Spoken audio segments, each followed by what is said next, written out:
You are wandering in a labyrinth of mirrors, where every reflection is a distraction and every shadow is a lost thought.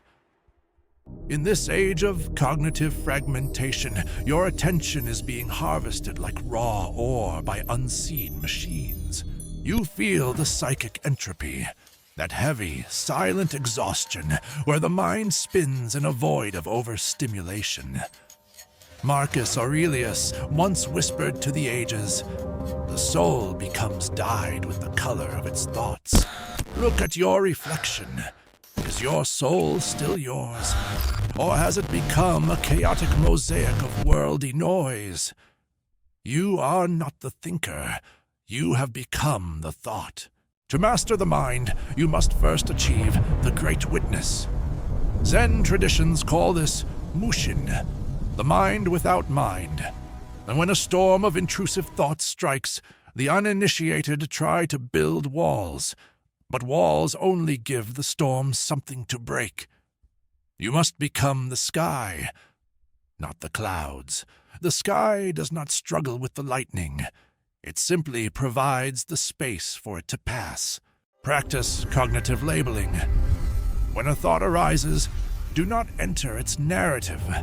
Instead, categorize it with technical precision. Subconscious projection, future-oriented anxiety, or memory loop. By using these mental tags, you create a neurological distance. You move from the limbic system to the prefrontal cortex, transforming an emotional crisis into a data point. You are no longer the victim of the storm. You are its cartographer. Epictetus taught that the root of all human suffering is the confusion between what is up to us and what is not up to us. Most men are slaves to the external vortex, bleeding their vital energy into the unchangeable. A mentat operates with dichotomy of control.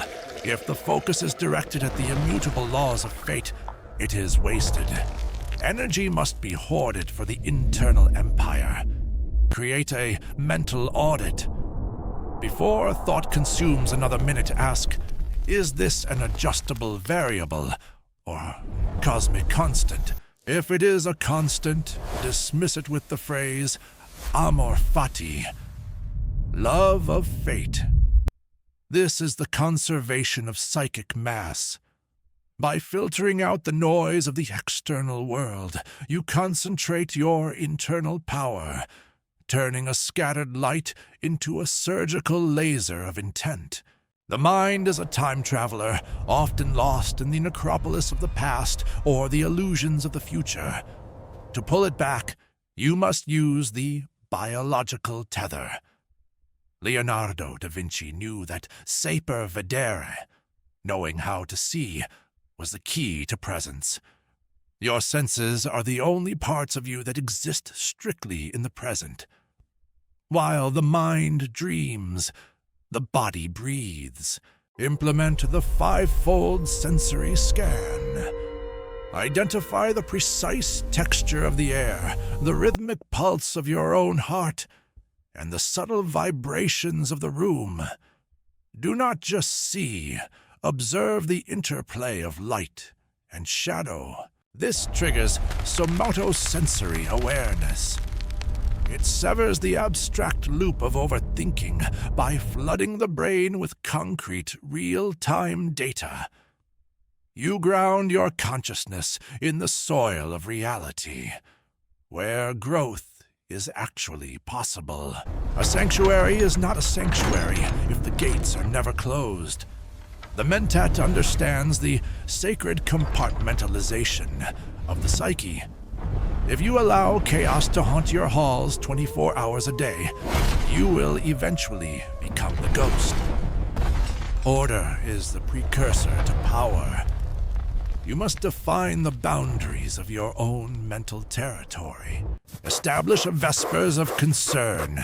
Dedicate exactly 15 minutes at sunset to allow the shadows to speak. Write them down in a log of entropy. When the sun sets, the book is closed.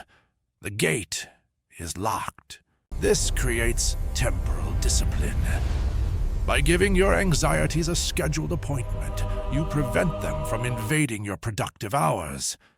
You reclaim your role as the master of the house, not its haunted occupant. Static energy is the poison of the intellect. When a thought becomes a repetitive loop, it is a sign of neural congestion. Nietzsche, the wanderer of the Alps, proclaimed, "Only those thoughts which come from walking have any value. The mind and body are not two entities, but a single psychosomatic continuum. When the mind is stuck, the body must lead the way. Engage in rhythmic kinetic displacement. When the loop begins, break the physical frame. Walk in nature, perform a calibrated ritual of movement, or engage in manual labor. Motion disrupts the default mode network of the brain, the area responsible for rumination. You flush the mental system with oxygen and new stimuli, dissolving the fog through the sheer force of physical presence. The world will continue its attempt to fracture you. But remember, you are the architect, not the brick. Apply these pillars, refine your focus, and protect the sanctuary of your mind. The path of the Mentatist has begun. Welcome to your power.